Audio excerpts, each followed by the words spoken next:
All right, let's say our Asok B'divrei Torah blessing together. Baruch Atah Adonai Eloheinu Melech Haolam Asher Tzidkanu V'Tzivanu Asok B'divrei Torah. Praise to you, Lord our God, rule of the universe, who's made us holy with your commandments and command us to busy ourselves with the words of Torah. All right, so we are in chapter 5 of Pirkei Avot. Pirkei Avot is a part of the Mishnah, so it dates to around 200, and it has about 400 years worth of rabbinic wisdom.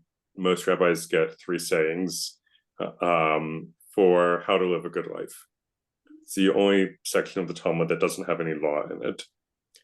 So the first 4 chapters all had sayings that were attributed to somebody, and chapter 5 is unattributed sayings that are related to numbers in some way.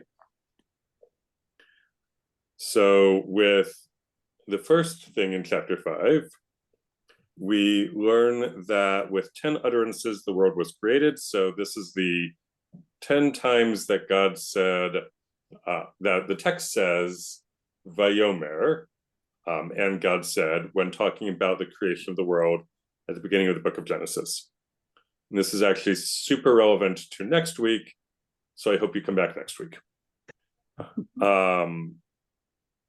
So then this is saying that, so this is asking the question, why did God have to say 10 times for each, like once for each of those different things? Why couldn't just have said once, let there be the world, and boom, there was the world? And the answer that is to come up with here is that this magnifies the punishment for those who seek to destroy the world, and magnifies the reward for those who seek to maintain the world. That is their explanation. This brings us now to saying number 2. So, Gary, would you read our text, please? Are we at the bottom paragraph? We're going to do both paragraphs. There were 10 generations from Adam to Noah in order to make known what long suffering is God's. For all those generations kept on provoking God until God brought upon them the waters of the flood. There were 10 generations from Noah to Abraham in order to make known what long suffering is God's. For all those generations kept provoking God until Abraham came and received the reward of all of them. Thank you. So there are 2 different numbering systems for Pirkei Avot. Everybody agrees on chapter 1. Starting in chapter 2, some people divide up sayings by topic and by change of sayer, and other people combine them. So this confused me at first because I was looking for a reference to something in Pirkei Avot, and I found the reference, but it had nothing to do with what was being talked about, and I eventually found it somewhere else further on, and that is how I discovered that there were 2 different ways of dividing up Pirkei Avot. So Safaria uses the combined version, and I have added in the other version, so that this way, if you come across a reference later on, and you have the source sheet, you will be able to see either way what you're looking for. So these 2 sayings happen to go together pretty well. How are these sayings relevant to our lives today?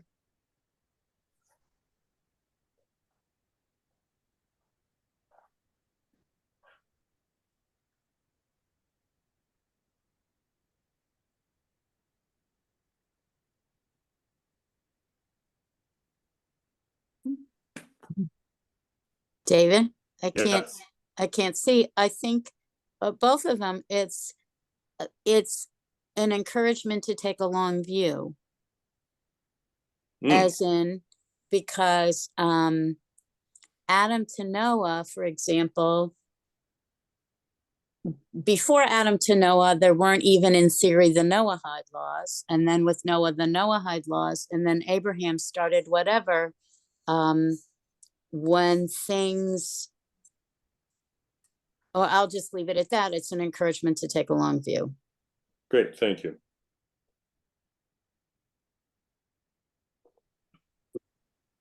Nice thought. Good thought.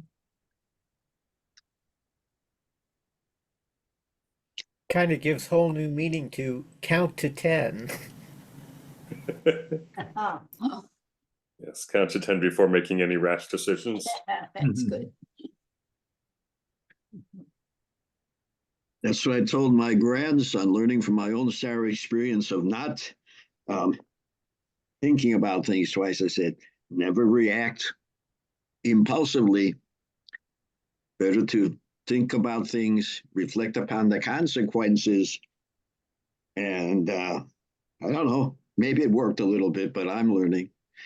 At the same time, I think sometimes I learn to be patient a while. I remember sometimes I'm working on these projects or in one thing or another, or there's a problem, there's concern, this is something you know about these things, not only when you're in construction.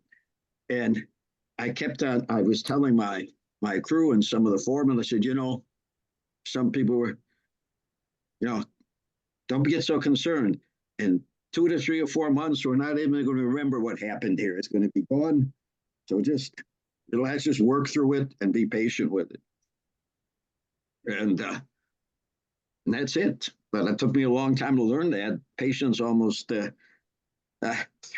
of my life, but yeah.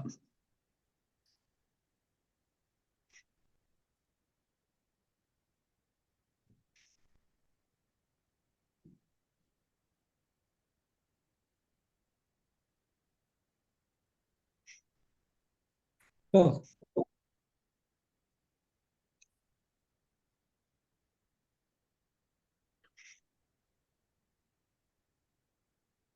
Other thoughts about how these sayings are relevant to our lives today? When you wait patiently, good things eventually happen, like Abraham showed up. Hmm.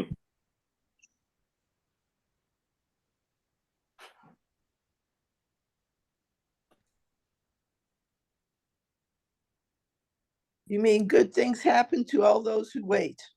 That's right. Right. I don't know about that. Actually, 5:2 talks about how God was patient for a while, and then he sucked it to them, brought upon the flood. He'd had enough. So eventually there's a price to pay.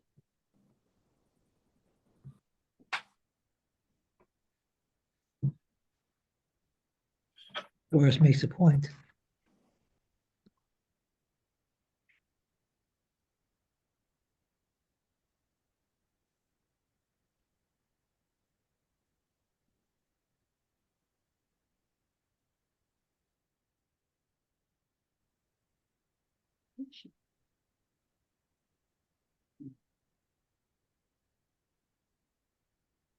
All right, let's go on to the next text.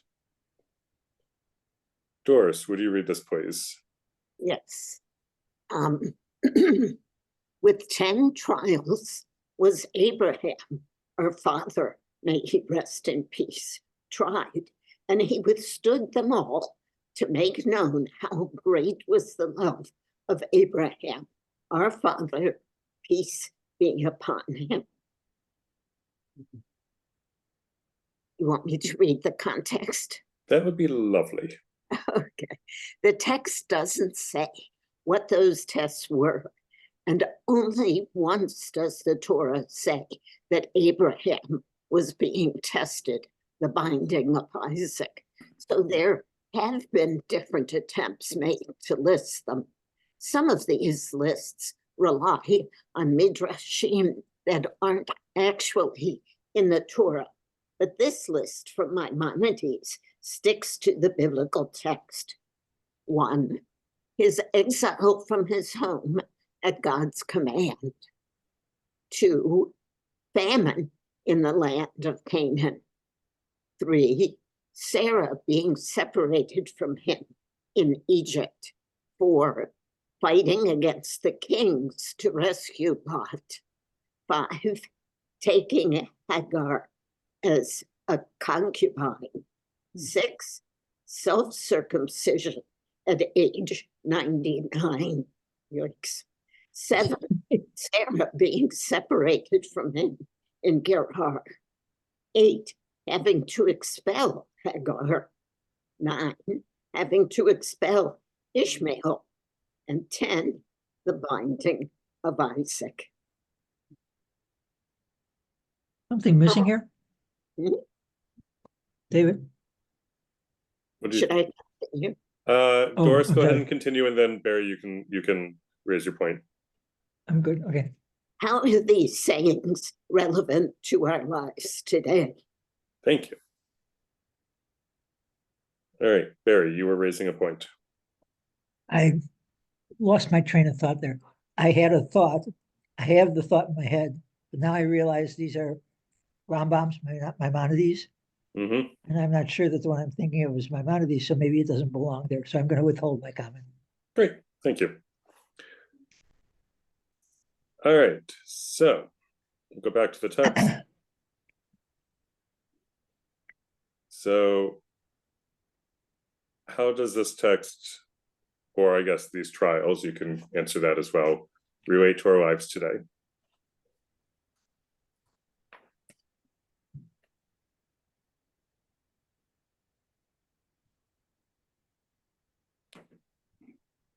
Perhaps one way that you could say that it relates to our lives today is that it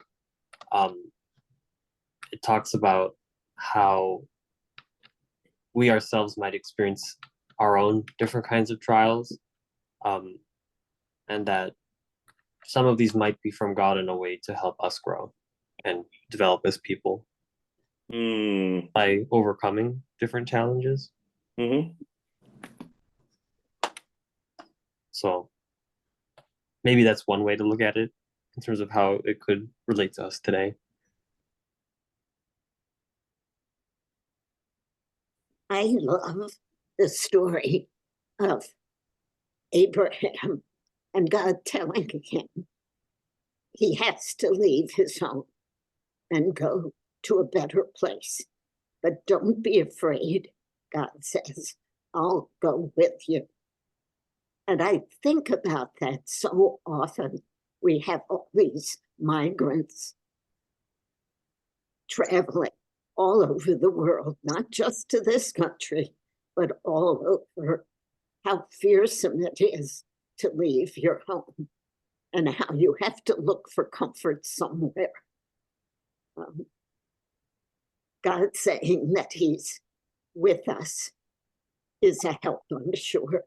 I think of my own grandparents who left home to come here. It had to have been terrifying. They didn't speak the language. They knew nothing. They had no marketable skills. I hope that they were comforted by God's words to Abraham.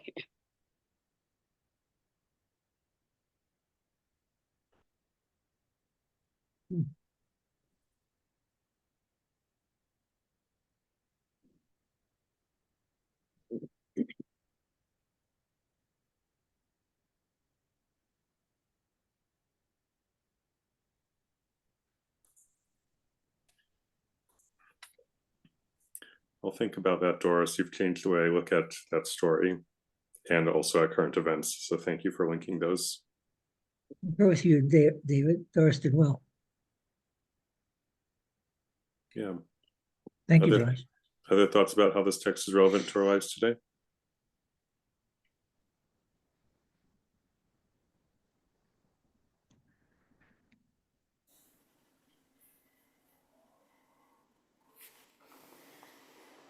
I have a comparison thought, if I can share it with the class.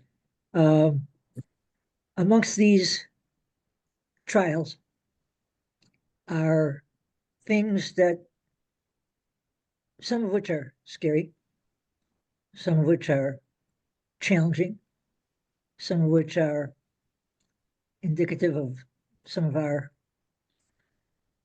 not so great thoughts, and even the wisest and most loving of us can maybe not be standing on solid ground when we think of certain things or do certain things that come up.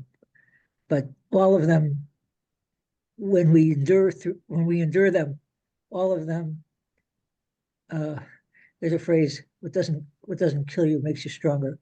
All of them help us build our character. So for whatever they're worth, all 10 of these are character building experiences one way or another.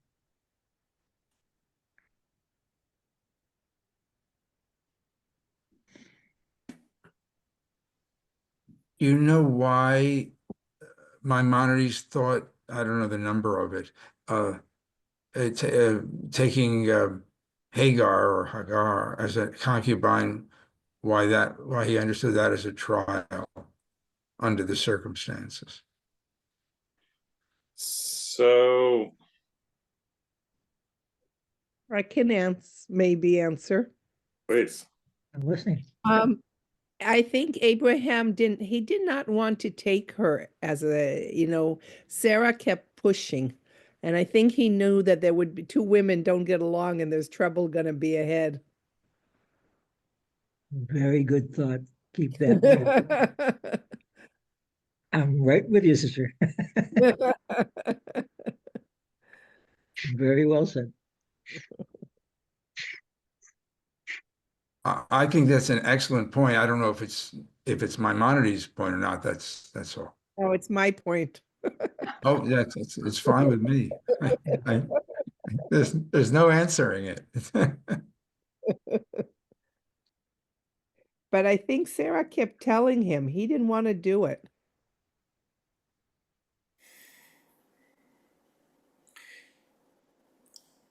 I don't remember that. Here's a question. Is it, maybe if you scroll back up, does it say that Abraham succeeded with all of them? Yeah, well, it says that he ve'amad bechuam, that he withstood them all. He withstood them all. Yeah. One of the joys of Judaism is that we don't have perfect role models. We have human role models. And I wonder if Maimonides would accept that perhaps Abraham got an A+ on some of these tests and not such a high grade on others. When Sarah says to Abraham, look, I'm childless, you really want to have a child, take my concubine. It's a test. And maybe with all of the brilliance of hindsight, we can say, maybe he shouldn't have been so quick to say yes.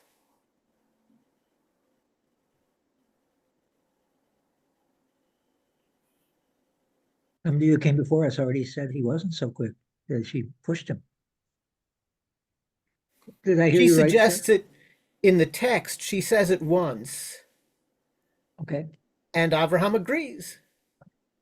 Maybe maybe she was testing and hoping that he wouldn't agree, but would say, no, Sarah, I want to have your child, not my child, our child.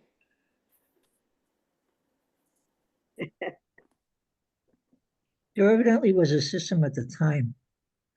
I don't know if it existed the same at Abraham's time as or Avram's time, because nobody was born yet until he had actually had Ishmael with Hagar. But up until that point, we find out later on in the time of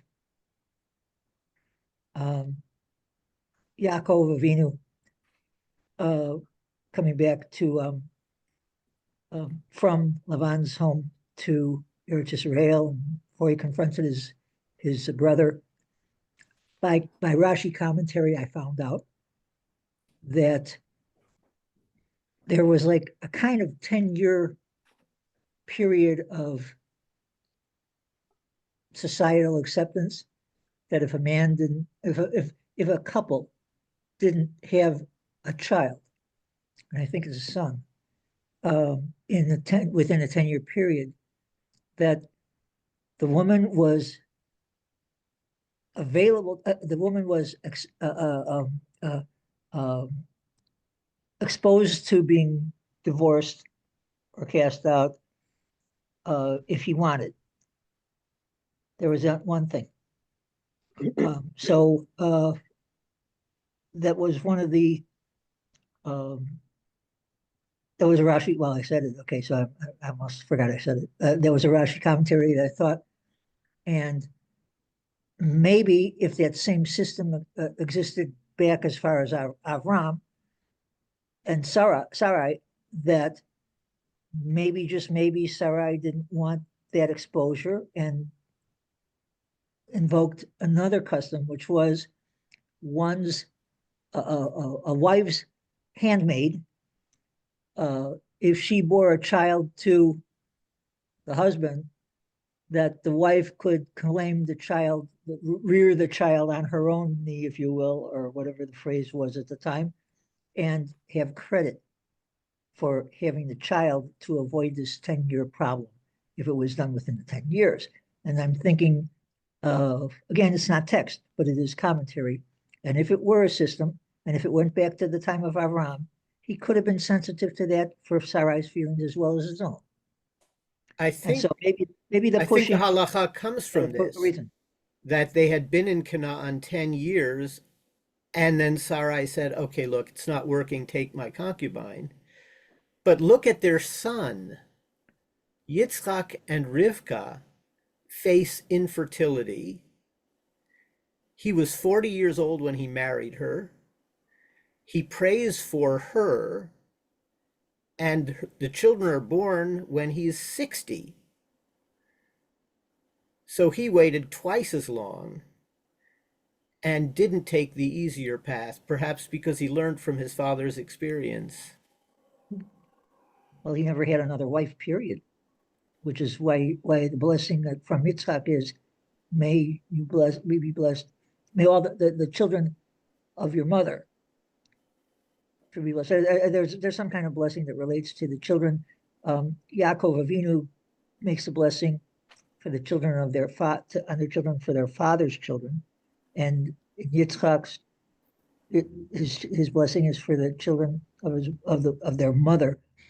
And so the mother, there is only one mother in the case of Yitzchak. There's 4 mothers in the case of Yaakov Avinu, to make the 12. So the society was such at the time. And Yitzchak Avinu is maybe differentiated in that regard.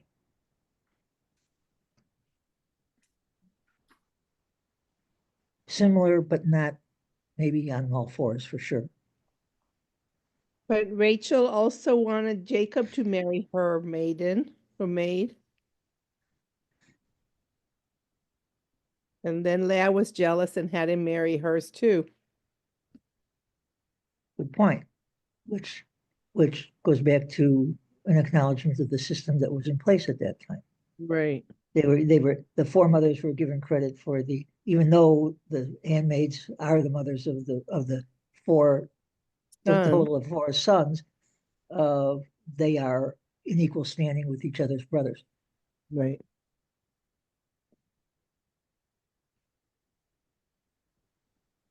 Not our times, but those times. All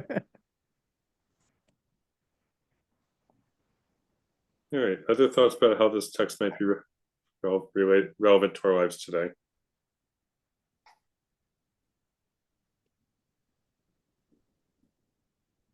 I think it's a good idea to remember that although Abraham sent Hagar away, he lost his son Ishmael, but God did not abandon Ishmael. He told Ishmael that he too would be the father of a great people. It's not a bad idea to remember that today. One heck of a consolation prize. Yeah.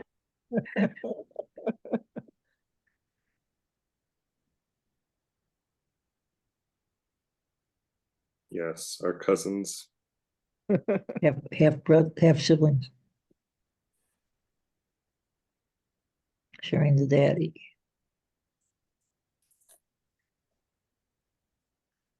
Okay, let's go on to the next text. Naomi, would you read this text, please? Some call this 5:5. 10 miracles were wrought for our ancestors in Egypt, and 10 at the sea. 10 plagues did the Holy One, blessed be God, bring upon the Egyptians in Egypt, and 10 at the sea. Some call this 5:6. With 10 trials did our ancestors try God's patience. Blessed be God in the wilderness, as it is said, and they have tried me these 10 times, and they have not listened to my voice. Numbers 14:22. Note, the Bartanura, a 15th century Italian rabbi who wrote a commentary on the Mishnah, and yes, the wine is named for him, had a go at defining the 10 times that the Israelites tried God's patience. This is his list. 1, complaining on the way to the Sea of Reeds. 2, complaining about the water after crossing the Sea of Reeds. 3, arguing with Moses Rephidim. 4, leaving some manna for the next day when told not to. 5, gathering manna on Shabbat when told not to. 6, complaining about meat. 7, complaining about the quail again. 8, golden calf. 9, grumbling. 10, believing the negative spies. How are these sayings relevant to our lives today? You know, what's funny to me is I used to work with this Italian guy years ago, and if I ever complained about anything, he would always say, "Oh, you Jewish people always complain." So here, even back then, they complained. Are we a cantankerous people? Distinct. Rashi's commentary would have us think we were subject to bad neighbors who instigated our anxieties and stimulated us to argue and murmur with Moshe. The original the commentary I read was, again, Rashi, that the original murmurers, just like at the original instigators at the Golden Calf at Har Sinai, were the assembled multitudes that Moshe invited with us, who were converts, and exited Egypt with us because we were going, and they had the opportunity to go as well. And Moshe converted them, or something like that, and had them come with us. And these were the guys who were instigating us in those two particularly bad instances of the Golden Calf at the Har Sinai and the murmuring at Mara Masa. You know, the thing with the spies, people are followers, as we can see throughout history. And That's on us. And so, you know, I always tell my students, you need to think for yourself, because they went with the 10 spies that were busy complaining. They didn't even listen to what the spies really had to say. And Joshua and Caleb stood up for what they felt was right. And they were, I think, stoned even. But, you know, people don't usually just follow the crowd. They don't stand up for what's right. The two last names that you said were the two guys who were allowed to not only cross the river, Yoshua took us across the river, and Caleb inherited beautifully. Yeah, they're the only two who made it into the promised land. That's right. But the rest of the bad information and the negativity did come from us. That's on us. And Right. there's a phrase in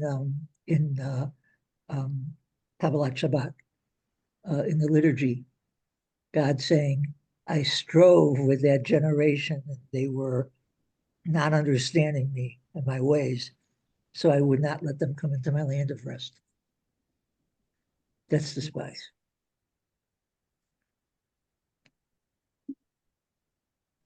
Number one makes me laugh because it reminds me, kids always say, are we there yet? So maybe that was what they were doing on the way to the sea. They kept saying, how far is this? Are we there yet? Gotta love you, Norma. you nailed it.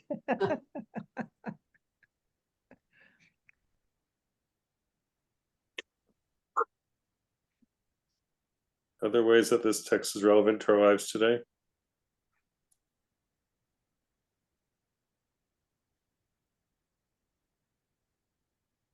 So I'm going to go out here on a limb with something a little differently, but when I'm sitting here thinking, actually, I think this is talking about me today because I worry about things and all this other sort of stuff. And I was thinking about that when somebody was talking earlier. As I've gotten older, I tend to take the long view, and I've given up on trying to control certain things in my life, saying, you know what, I'm just going to trust that God will lead me through this somehow, and they're not necessarily terrible, awful trials. They're just things I worry about. But I'm watching this text and listening to people's comments, and I'm going, but I think I'm one of those people complaining. I think I'm one of those worry warts. And, with the spies coming in, I could see me, if I were there, I could see myself saying, okay, so because there were 10 spies that went out. Was it 10 or 20? I forget now. 12 went out. 12, 12 went out. 10 of them had negative report. 2 had a positive report. Yeah, and only 2 had the positive reports, and everybody else had the negative reports.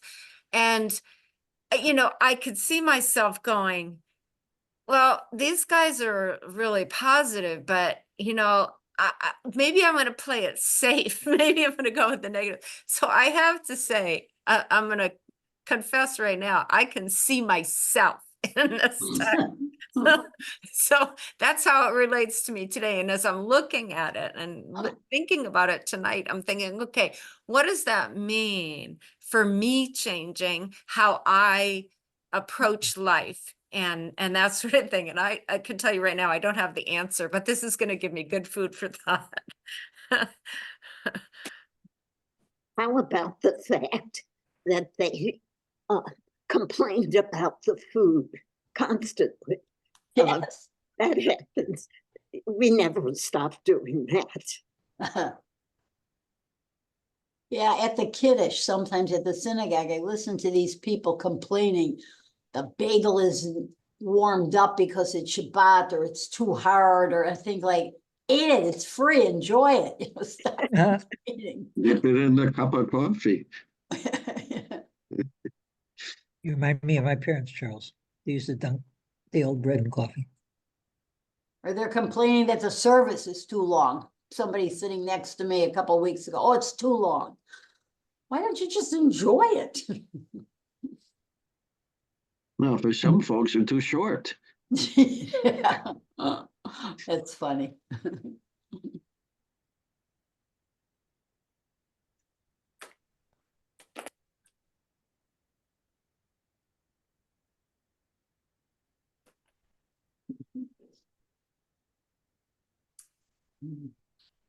All right, next text. Marilyn, would you read this one, please?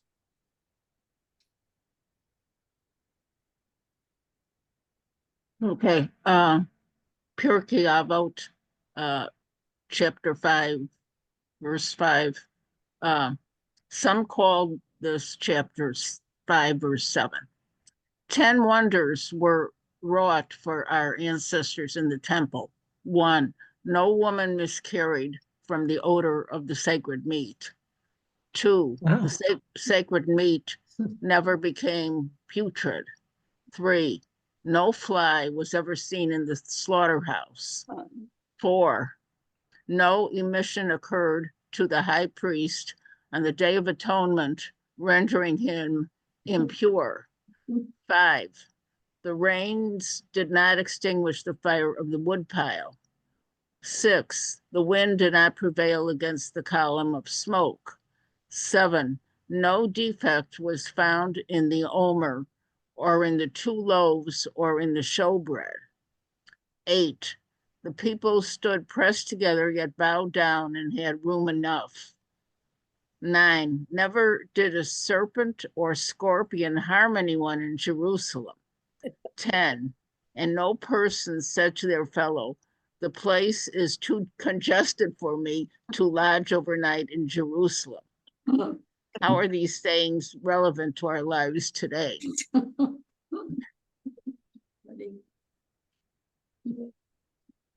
I can think of the sacred meat never became putrid because it was pickled, but even eventually that would spoil too. And I'm thinking about the rains in California that did not yet extinguish the fire. Ah, yeah.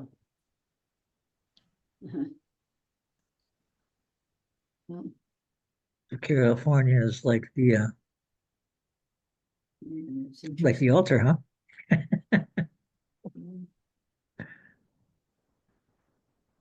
You know, I don't know when I started thinking this, but I do think this occasionally. And I'll think, you know, if the high priest went into the Holy of Holies once a year, how did it stay clean? If nobody else entered that, how did it stay clean? Who cleaned it? And so if nobody cleaned it, I would call that another miracle.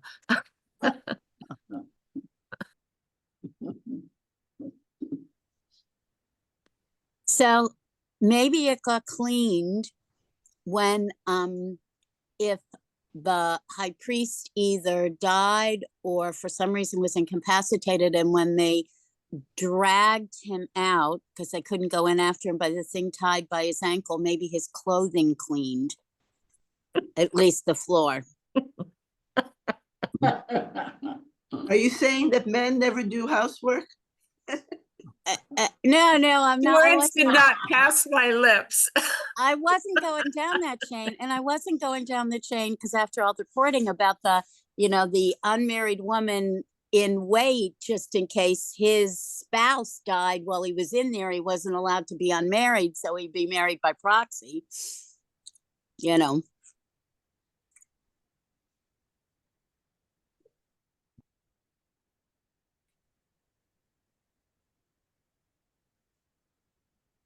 I've never seen text on how it was cleaned, but my impression was that the veil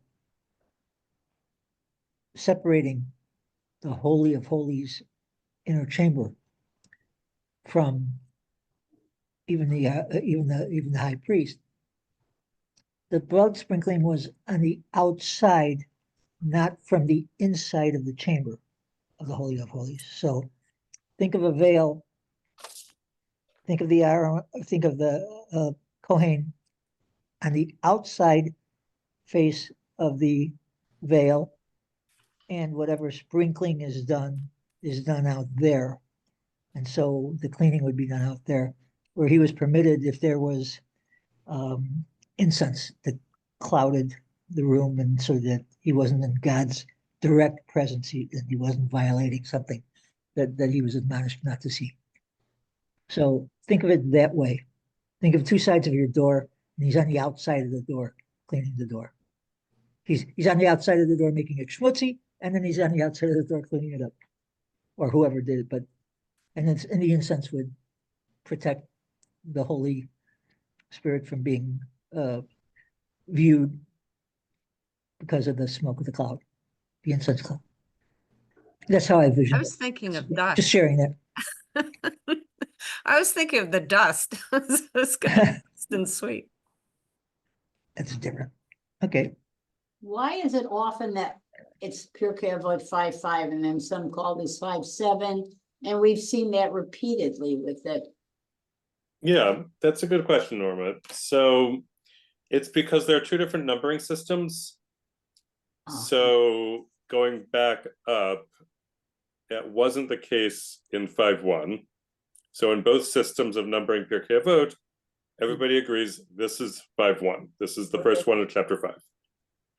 And then we get to 5.2, and one version has these two parts together, and one version separates them. I see. So once they've been separated, then we have a different numbering system. Okay. So I'm trying to make this source sheet maximally useful to whoever might find it, whether you are looking for something in one numbering system or the other numbering system. I see that often and I wondered why. Now I get it. Yeah, it's good that you ask. Otherwise, you'd never know. Right. Thank you. I'm glad I you. wouldn't sleep tonight. Boy. David Yes. mentions the 2 loaves or the showbread. 2 loaves, I'm thinking is maybe challah. Yes. And what is showbread? Showbread was the Pita. 12 loaves, and my sense of it, although I will look into this further before I send out the source sheet, is that it is it's the bread that the priests ate. So they had, like, every day, I believe 12 loaves out, one for each tribe, because there were roughly 12 tribes, depending on how you number things. And then Really? And then because the priests didn't have their own land, they didn't have their own way of making food. So they were dependent on the food that was in the tabernacle and the food that people brought them. And so that was their bread for the day. But I will look into the matter further and get a better answer for you. David? Mm-hmm. I think technically, by the way, I don't think there's different numberings of the tribes. It's when you're talking about Jacob as the human being, the father, the grandfather, then it's his 10 sons. But when it's the beginning of a nation, I think the 12 tribes are always the 10 sons and 2 grandsons.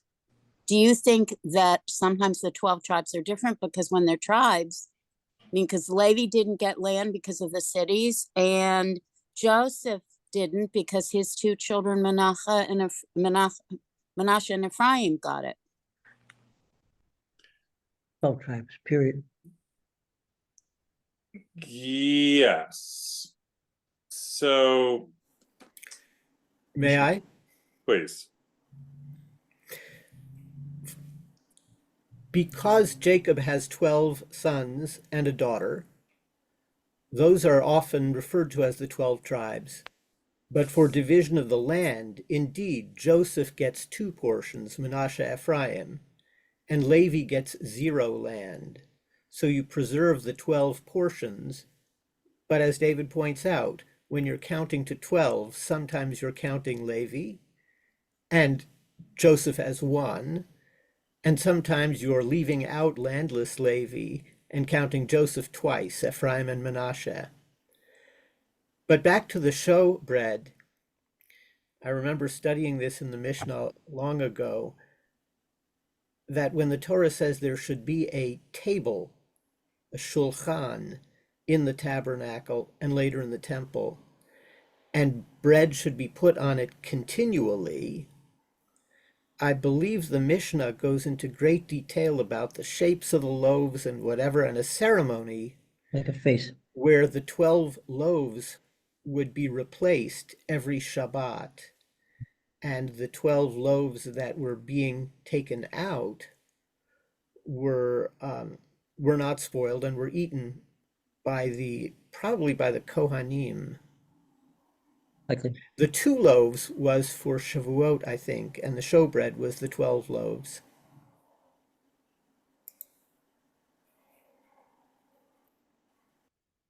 That sounds right. Thank you.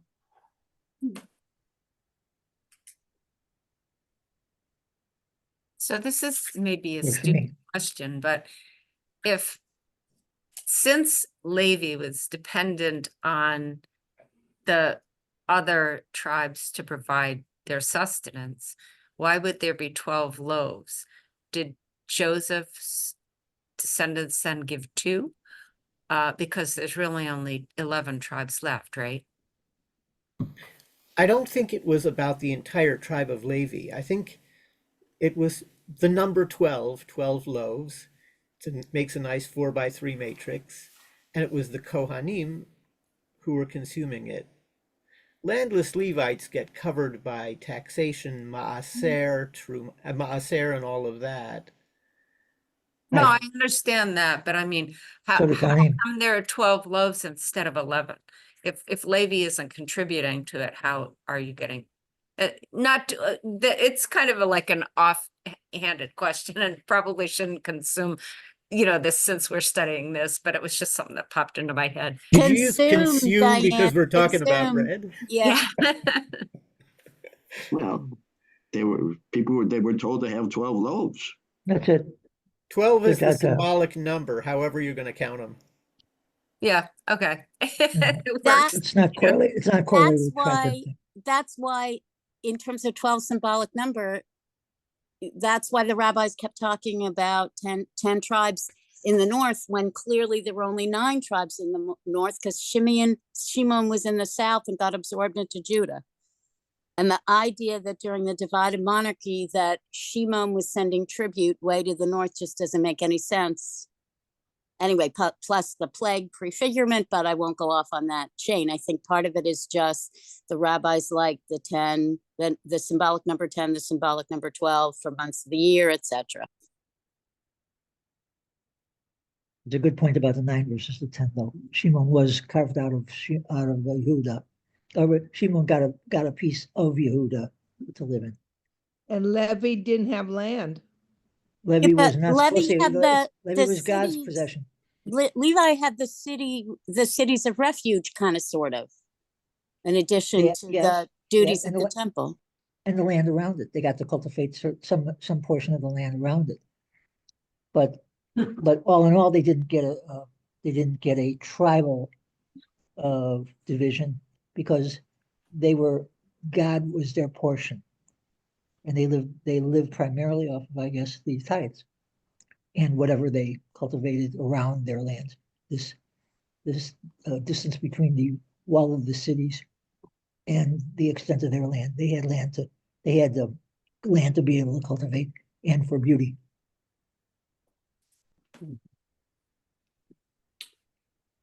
Okay.